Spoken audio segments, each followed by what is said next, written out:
अस्सलामु अलैकुम वरहमतुल्लाहि वबरकातुहू। प्यारे अज़ीज़ों, उम्मीद करता हूँ आप सब लोग खैर वाफ़ियत से होंगे। जैसा कि आप लोग जानते हैं कि रिसेंटली हमने एक ट्रेलर अपलोड किया था जिसमें हमने ये कहा था कि सिफ़ातुल हरूफ की सीरीज़ को हम 26 जुलाई से शुरू कर रहे हैं। तो आज अल्हम्दुलिल्लाह 26 जुलाई है, तो आज से जो है हम सिफ़ातुल हरूफ की सीरीज़ को शुरू कर रहे हैं, जो सीरीज़ बिल्कुल आसान और आम फहम होने वाली है। बिल्कुल आसान तरीके से इंशाल्लाह समझाने की कोशिश करूँगा। आपने एक काम करना है, आपने इस सीरीज़ को बड़े ही ध्यान से देखना है, तमाम एपिसोड्स को एक एक करके अच्छे से समझना है और औरों तक भी पहुंचाने की कोशिश करनी है। तो जैसा कि आप लोग जानते हैं कि इससे पहले जो हमारी सीरीज चल रही थी वो मखारिज की सीरीज़ थी, जिसमें हमने तमाम हरूफ के मखारिज को सीखा, यानी अरबी हरूफ जो है उनकी जो निकलने की जगहें हैं उनको हमने सीख लिया। और अल्हम्दुलिल्लाह हमने जो है मखारिज सीरीज़ को मुकम्मल कर लिया है। अगर अभी तक आप में से किसी ने मखारिज सीरीज़ को अभी तक नहीं देखा है तो लिंक जो है आपको डिस्क्रिप्शन में मिल जाएगी, आप वहाँ पर जाइए और उस सीरीज़ को देख लीजिए। उसके बाद जो है आप सिफ़ातुल हरूफ की सीरीज़ को देखना शुरू करें। एक बात आपने यहाँ पर जहन में रखनी है, वो ये है कि जितना ज़रूरी मखारिज को सीखना है उतना ही ज़रूरी सिफ़ात को भी सीखना है। अगर आपने खाली मखारिज को सीखा है, सिफ़ात को नहीं सीखा है, तब भी आप कुरान मजीद के अंदर लहने जली लहने खफ़ी करेंगे, यानी तब भी आप कुरान मजीद के अंदर छोटी बड़ी गलतियां कर लेंगे। तो सिफ़ात को सीखना जो है वो बहुत ही ज़्यादा ज़रूरी है। सबसे पहला पॉइंट जो है उसको आप अपनी कॉपी पर नोट कीजिए। बग़ैर मखरज के जो है हरफ अदा नहीं हो सकता, इस बात पे सबका इत्तेफाक है। लेकिन बग़ैर सिफ़ात के हरफ जो है मुकम्मल अदा नहीं हो सकता। ये दो अलग अलग बातें हैं, इसको आप लिख लीजिएगा। मैंने कहा बग़ैर मखरज के हरफ जो है अदा नहीं हो सकता और बग़ैर सिफ़ात के हरफ जो है मुकम्मल अदा नहीं हो सकता। इस बात से आप ये अंदाज़ा लगा सकते हैं कि सिफ़ात सीखना कितना ज़रूरी है, क्योंकि अगर आपने खाली मखारिज सीखे हैं, सिफ़ात नहीं सीखे हैं, तब भी कुरान मजीद के अंदर गलती हो जाएगी। दूसरा जो पॉइंट है वो अहम है, इसको आप अपनी कॉपी पर लिख लीजिएगा। किसी भी हरफ को जब हम सिफ़ात के साथ अदा करते हैं तो उसमें क्या होता है कि एक ही मखरज के कई हरूफ जो होते हैं वो आपस में अलग अलग हो जाते हैं, वो आपस में मुख्तलिफ हो जाते हैं, उनके अंदर डिफरेंस पैदा हो जाता है। कैसे? जैसे मैं आपको एक मिसाल दूं, फॉर एग्जाम्पल ता, दाल और तौ, ये तीनों हरूफ जो है ये एक ही जगह से निकलते हैं। क्लियर हो गया? हरूफ निताइया जो है ये एक ही जगह से निकलने वाले हरूफ हैं। तो मालूम हुआ इनका जो मखरज है वो एक ही है, इनकी अदायगी एक ही है, लेकिन इनके अंदर जो सिफ़ात है वो डिफरेंट है, इनके अंदर जो सिफ़ात है वो मुख्तलिफ है। फॉर एग्जाम्पल हम ता को बारीक पढ़ते हैं, तौ को हम मोटा पढ़ते हैं, फिर दाल को हम फिर से बारीक पढ़ते हैं।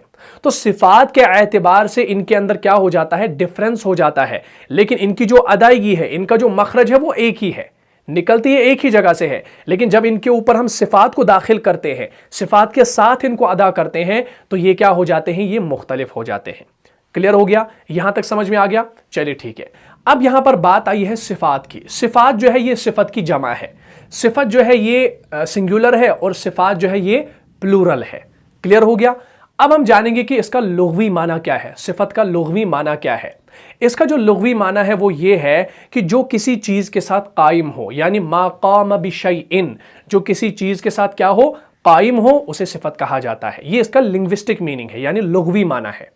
अब हम चलते हैं इसके इस्तिलाही माना की जानिब।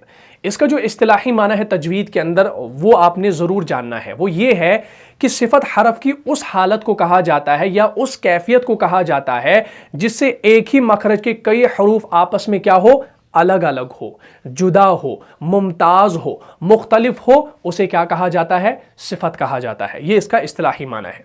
यहां तक समझ में आ गया? तो ये जो सारी चीज़ें मैंने आपको सिफ़ात के मुतालिक बता दी, ये बेसिक इंफॉर्मेशन थी सिफ़ात के रिलेटेड। इसको आपने जहन में रखना है, अपनी कॉपी पर नोट करना है, क्योंकि आने वाली क्लासेस में आपको ये काम आएंगी इंशाअल्लाह। अब जो हम यहां पर मेनली बात करने वाले हैं वो है सिफ़ात की किस्में। इनको जानना आपके लिए बहुत ही ज़्यादा ज़रूरी है, क्योंकि आगे जो आने वाली क्लासेस होंगी उनमें जो है इनका बहुत बड़ा दखल रहेगा।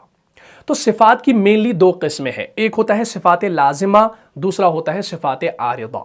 सिफ़ात लाज़िमा, सिफ़ात आरिदा, इनको आपने समझना है। सबसे पहले सिफ़ात लाज़िमा को ले लेते हैं। लाजिम किसे कहा जाता है, पहले ये समझ लीजिए ताकि आपको ये टर्म समझ में आ जाए। लाजिम हम कहते हैं कंपलसरी को, जो कंपलसरी होता है, यानी कंपलसरी जो होता है उसको नहीं छोड़ा जाता, उसको लाजमन किया जाता है। फॉर एग्जाम्पल आप कहीं एग्जाम्स दे रहे हैं तो आपको एक पर्चा मिलता है और पर्चे में लिखा होता है कि ये वाला जो क्वेश्चन है ये आपने कंपलसरी करना है, तो कंपलसरी देखकर आप उसको लाजमन करते हैं, उसको छोड़ते नहीं हैं, वरना आपके मार्क्स कट जाएंगे। तो इसी तरीके से सिफात लाजिमा कहते हैं उन सिफात को जो लाजिम हो, जो आपने नहीं छोड़नी है। तो सिफात लाजिमा की तारीफ क्या है कि हरफ की वो सिफात जो हरफ के लिए हर वक्त ज़रूरी हो, उसको छोड़ा न जाए। अगर हमने उसको किसी भी सूरत छोड़ दिया तो हरफ जो है वो मुकम्मल अदा नहीं होगा, बल्कि वो नाकिस अदा होगा, इस चीज़ को आपने याद रखना है। तो सिफात लाजिमा को अगर आपने छोड़ दिया तो हरफ जो है वो बिल्कुल अदा नहीं होगा। इसकी मैं आपको एक छोटी सी मिसाल दूं। फॉर एग्जाम्पल तौ है, तौ के अंदर सिफत इस्ताला भी है और इतबाक भी है। अगर आपने इन दोनों सिफात को छोड़ दिया तो तौ जो है ये अदा ही नहीं होगा, तो ये नाकिस अदा हो जाएगा। तो इसलिए आपने सिफात लाजिमा को ज़रूर अदा करना है। क्लियर हो गया। अब आते हैं सिफात आरिदा की जानिब। सिफात आरिजा किसे कहा जाता है? सिफात आरिजा कहा जाता है टेम्पररी सिफात को। किसे कहा जाता है भाई? टेम्पररी सिफात को। आरिजा आप समझते हैं ना, जैसे हम मिसाल देते हैं ना, भाई दुनिया की ज़िंदगी जो है ये आर्जी है, तो आर्जी का मतलब होता है टेम्पररी।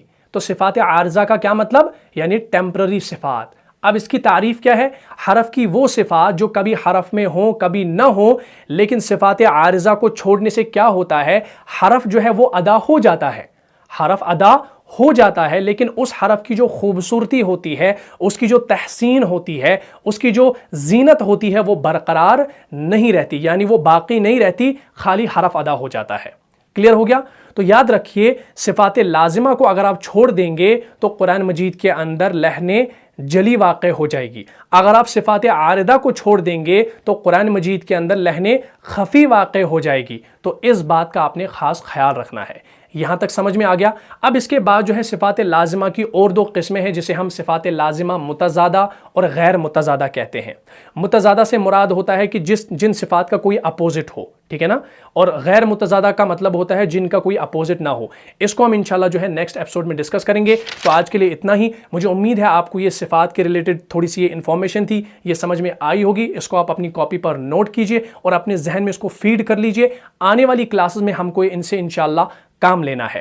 तो मुझे उम्मीद है आपको ये क्लास अच्छे से समझ में आई होगी। अगर आपको इस क्लास से ज़रा भी फ़ायदा हुआ है तो अपने दीनी भाइयों और बहनों में इसको लाजमन शेयर कर दीजिए। मिलता हूँ इंशाल्लाह नेक्स्ट एपिसोड में। तब तक के लिए आप खुश रहें, सलामत रहे, अमन में रहे, हिफाजत में रहे। अस्सलामु अलैकुम व रहमतुल्लाहि व बरकातुहू। जान जा जान से भी प्यारा है, जान जा जान से भी प्यारा है, रहनुमा मुस्तफा हमारा है।